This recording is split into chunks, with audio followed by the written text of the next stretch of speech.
Olá, pessoal, tudo bem? Nós somos os alunos Davi Milhomes E Esther Araújo. e nesse vídeo iremos falar sobre os Estados Unidos no século XIX. Contexto histórico. O século XIX foi marcado por grandes transformações nos Estados Unidos. Após a independência, em 1766, o país enfrentou o desafio de consolidar-se como Estado-nação, equilibrando as tensões entre os estados do Norte e do Sul, além de lidar com as questões territoriais e populacionais. Nesse período, o país adotou uma postura expansionista, consolidando-se como uma potência emergente ao utilizar diplomacia, compras territoriais e guerras para expandir suas fronteiras. Além disso, esse século foi crucial para a formação da identidade nacional americana, com ideais de liberdade e progresso sendo constantemente estacionados por questões sociais e políticas, como a escravidão, os direitos indígenas e a integração dos territórios recém-conquistados. Principais temas: expansão territorial. O governo incentivou a migração para o oeste, promovendo a ocupação de terras indígenas e a anexão de novos territórios. Esse processo foi impulsionado pela ideologia do Destino Manifesto, que justificava a expansão como um direito divino do povo americano. Guerra de Secessão. O conflito entre os estados do Norte e do Sul foi motivado principalmente pelas divergências em torno da escravidão e dos direitos dos estados. A guerra definiu o futuro da nação em termos de união e liberdade. Industrialização. A Revolução Industrial transformou a economia americana, sobretudo no Norte, onde as fábricas de capitalismo floresceram, enquanto o Sul permanecia dependente da agricultura e do trabalho escravo. Conflitos indígenas. A expansão territorial implicou a expulsão forçada de várias nações indígenas de suas terras ancestrais, resultando em conflitos violentos e políticas de reassentamento, como a Trilha das Lágrimas. E por fim, doutrina Monroe. A política externa americana se consolidou com a doutrina Monroe, que proclamava a América como esfera de influência exclusiva dos Estados Unidos, rejeitando a intervenção europeia no continente. Bom, pessoal, agora nós iremos ver sobre a expansão territorial e marcha para o oeste dos Estados Unidos. Após a independência dos Estados Unidos, que foi oficializada pelo Tratado de Paris, o país obteve o controle das terras a oeste dos Montes Apalaches, como vocês podem ver. A gente vai mostrar um mapinha aí para vocês acompanharem junto com a gente. Um território antes proibido para a colonização pelos colonos americanos durante o domínio britânico. Isso desencadeou uma intensa migração de colonos, ansiosos por oportunidades e novas terras. Essa migração foi marcada pela ocupação de áreas indígenas, muitas vezes à força, que causou vários conflitos que nós iremos ver mais para frente. Essa expansão não parou por aí. Ao longo do século XIX, os Estados Unidos continuaram a consolidar e expandir suas fronteiras, utilizando uma combinação de diplomacia e guerras. Por exemplo, a gente tem um exemplo da compra da Louisiana, né, que foi em 1803, que foi considerada até um dos maiores sucessos dessa estratégia, até porque dobrou praticamente o território dos Estados Unidos. Também temos a aquisição da Flórida da Espanha em 1819 e do Alasca da Rússia em 1867, que ampliaram ainda mais as fronteiras do país. Entre as expansões mais significativas, a Guerra Mexicana-Americana, que durou de 1846 até 1848, se destacou por garantir vastas áreas do território no sudoeste americano, incluindo estados como Califórnia, Arizona e Novo México, contribuindo para o fortalecimento econômico e estratégico dos Estados Unidos. Agora, pessoal, nós iremos ver sobre o Destino Manifesto e a Guerra Mexicana-Americana. O Destino Manifesto era uma ideologia que foi popularizada nas décadas de 1840 e 1850, que forneceu uma justificativa moral e religiosa para a expansão territorial dos Estados Unidos. Segundo essa crença, os americanos tinham um direito divino e um dever de expandir suas fronteiras, levando a civilização e o processo ao Velho Oeste. Essa noção do Destino Manifesto contribuiu para uma série de ações políticas e militares que resultaram na tomada de terras indígenas e mexicanas. Esse conceito do destino foi usado para legitimar a expropriação de territórios sob o contexto que o desenvolvimento americano traria progresso e ordem a regiões vistas como selvagens ou subdesenvolvidas. Além de expandir os limites geográficos da nação, essa ideologia influenciou profundamente a mentalidade americana, promovendo assim a ideia de que a expansão territorial era parte do projeto de modernização e superioridade dos Estados Unidos. Então, só resumindo aí, para a gente captar o que foi esse Destino Manifesto, né? Destino Manifesto era mais uma justificativa moral religiosa para, tipo, galera, a gente está expandindo pro oeste, mas é porque a gente tem um direito divino, tá bom? Não se preocupem. Agora, como a gente já viu do Destino Manifesto, vamos ver sobre a Guerra Mexicana-Americana, que durou de 1846 até 1848. Bom, pessoal, a Guerra Mexicana-Americana foi um dos conflitos mais decisivos para a expansão territorial dos Estados Unidos.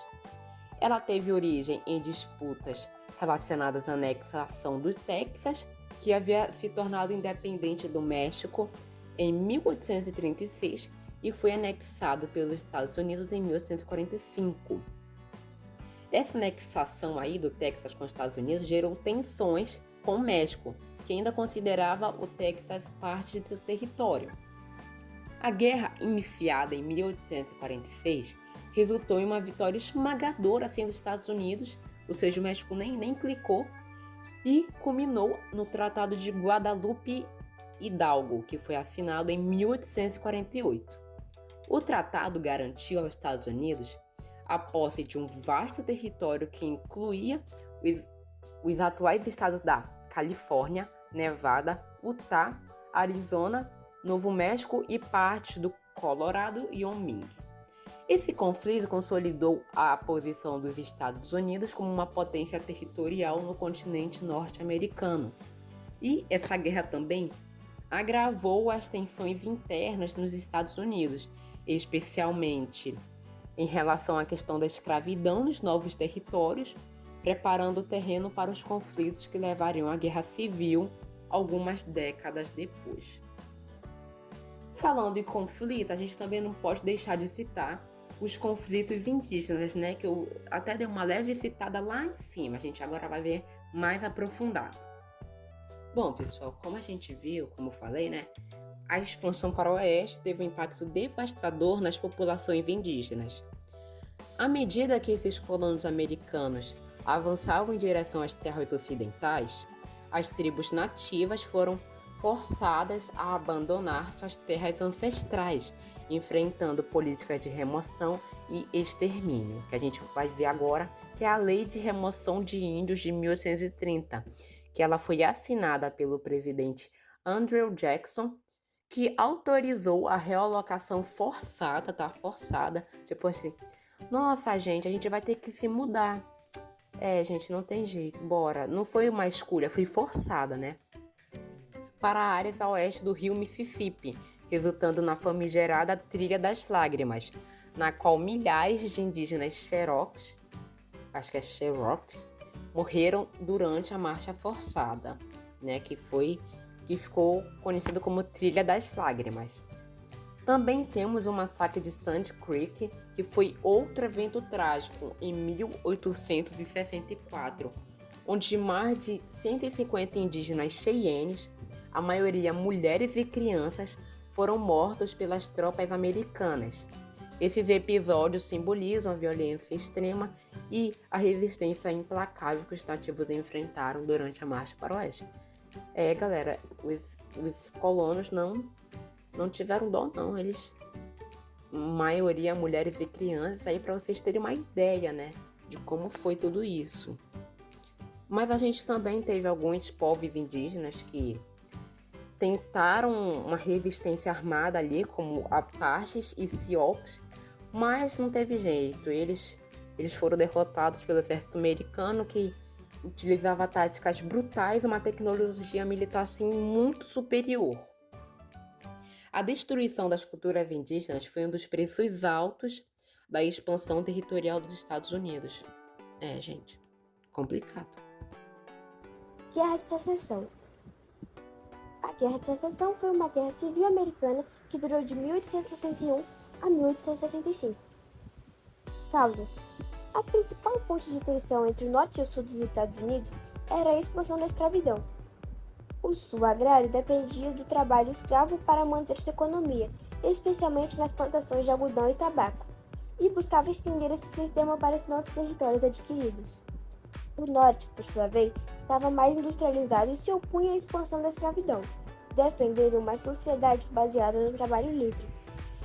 Além disso, questões como o equilíbrio de poder entre os estados e o governo federal também alimentaram o conflito, com o sul defendendo a autonomia dos estados e o norte favorecendo uma maior centralização.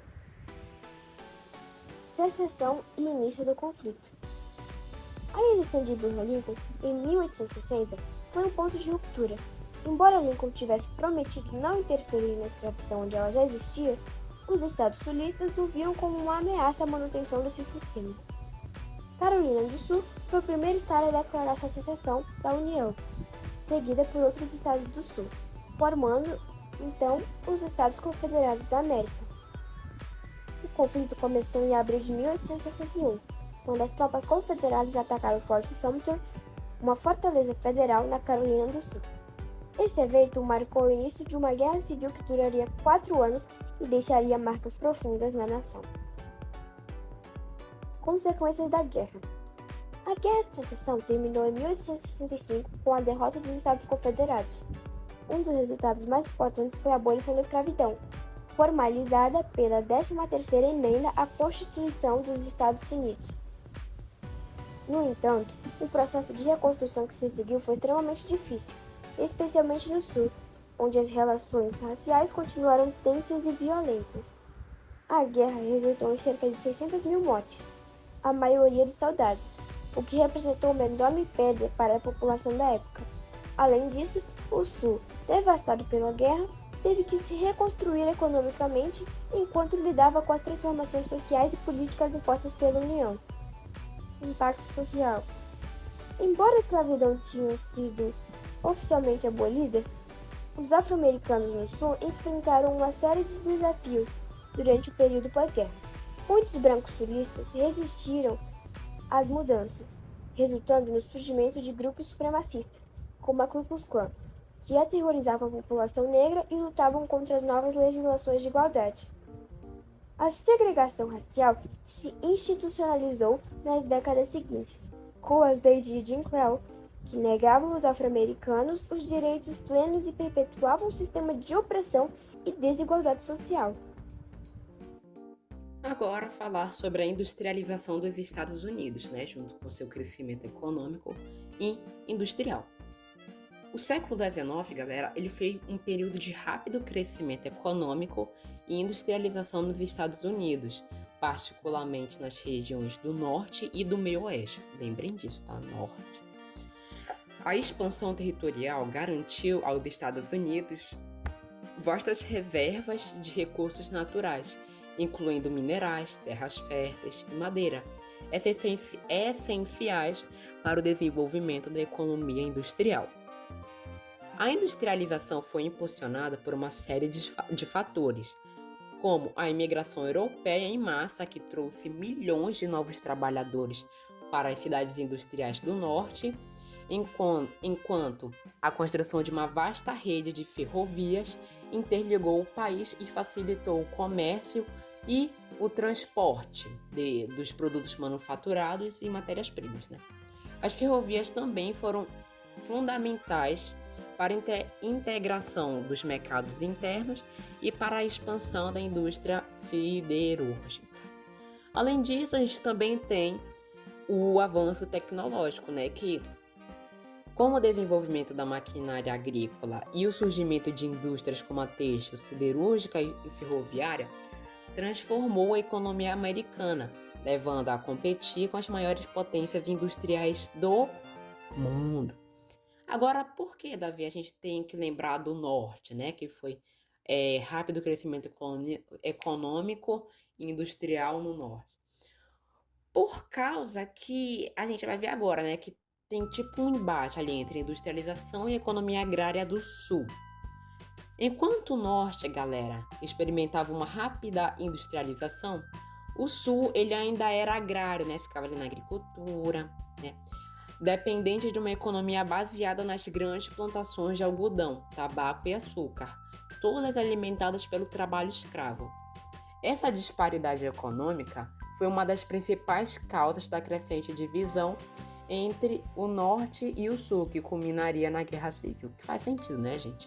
O sul, todo pobre, e o norte, ele todo chique, né? Da industrialização, da economia, enfim. No norte, as fábricas e a indústria geravam uma classe trabalhadora cada vez maior, além de uma classe empresarial focada no progresso e no desenvolvimento econômico. Já no sul, a aristocracia rural mantinha o controle sobre a economia, com grandes fazendeiros e escravocratas dominando a política e a sociedade local. Essas diferenças econômicas e sociais criaram tensões políticas que levariam à secessão e o confronto armado. Doutrina Monroe e expansão para o oeste. A Doutrina Monroe foi proclamada em 1823 pelo presidente James Monroe, em resposta às tentativas das potências europeias de restabelecer o controle sobre suas antigas colônias da América Latina. A doutrina afirmava que qualquer tentativa de intervenção europeia nas Américas seria vista como uma ameaça à segurança dos Estados Unidos. A frase "América para os americanos" sintetizou essa visão. Embora inicialmente voltada para proteger as recém-independentes nações latino-americanas, a doutrina Monroe também foi utilizada para justificar a expansão territorial dos Estados Unidos e suas intervenções no hemisfério ocidental. Papel da doutrina na expansão. A doutrina Monroe serviu como base ideológica para a expansão dos Estados Unidos em direção ao oeste, legitimando intervenções em disputas territoriais e a consolidação de áreas estratégicas. Isso incluiu a anexação do Texas, a compra do Alasca e as intervenções militares na América Central e no Caribe no final do século XIX e início do século XX. A expansão para o oeste foi motivada pela crença no Destino Manifesto, que sustentava que os Estados Unidos estavam destinados a dominar o continente norte-americano. Esse ideal guiou a política de expansão territorial, culminando na Guerra Mexicano-Americana, 1846 a 1848, que resultou na aquisição de vários territórios no sudoeste dos Estados Unidos. Bom, pessoal, agora o último tópico da Visoca, né? Que é conflitos indígenas e consequência da expansão. A gente só vai dar mais uma aprofundadinha aqui nos conflitos indígenas que a gente já falou, que foi o massacre de Sand Creek e a Trilha das Lágrimas, né? Como a gente sabe, a expansão territorial dos Estados Unidos, especialmente durante a Marcha para o Oeste, teve consequências devastadoras para as populações indígenas. A Lei de Remoção de Índios de 1830 forçou inúmeras tribos a abandonarem suas terras e migrarem para o que ficou conhecido como território indígena, uma região que posteriormente se tornaria o estado de Oklahoma, que fica perto do Texas. A gente vai mostrar a imagem, né? A Trilha das Lágrimas é um dos eventos mais problemáticos desse processo de remoção forçada. Durante o deslocamento, mais de 4.000 indígenas Cherokees morreram devido à fome, doenças e à exaustão. Esse evento, junto com outras remoções forçadas, teve um impacto profundo nas culturas indígenas, destruindo suas comunidades, meios de subsistência e tradições. Ou seja, todas essas culturas aí foi perdido nessa trilha das lágrimas. Massacres e resistência. Ao longo da expansão para o oeste, tribos indígenas tentaram reverter a ocupação de suas terras, né? Como eu falei anteriormente, que foi Apaches e Sioux, mas enfrentaram a força militar superior dos Estados Unidos. Episódios como o massacre de Sand Creek, que foi em 1864, e as guerras Sioux, que foi de 1876 a 77, ilustram os brutais confrontos entre o exército americano e as nações indígenas. Embora houvesse resistência, como a liderada por figuras indígenas icônicas, como o chefe Apache Jerônimo e o líder Sioux Touro Sentado, a maioria das tribos foi derrotada e forçada a assinar tratados desvantajosos que os confinavam a reservas, onde enfrentavam condições miseráveis e a perda da sua autonomia cultural e territorial. Ou seja, foi feio, moleque. A consolidação dos Estados Unidos como potência. Ao final do século XIX, os Estados Unidos haviam se consolidado como uma potência emergente. A industrialização acelerada, principalmente no norte, transformou o país em uma das maiores economias do mundo, enquanto a expansão para o oeste garantiu recursos naturais e territórios que fortaleceram ainda mais sua posição global. A Guerra de Secessão foi um divisor de águas na história americana, não apenas por resolver a questão da escravidão, mas também por reforçar a supremacia do governo federal sobre os estados, unificando a nação em torno de um projeto comum de progresso e modernização. Ao entrar no século XX, os Estados Unidos estavam prontos para desempenhar um papel cada vez mais influente no cenário internacional, tanto econômica quanto militarmente, posicionando-se como uma potência global em ascensão. Bom, pessoal, esse foi o nosso vídeo. Ele ficou um pouquinho longo, mais do que a gente esperava, mas ele ficou bem explicadinho. Eu espero que vocês tenham entendido. E foi isso. Todos tenham um ótimo dia e bons estudos.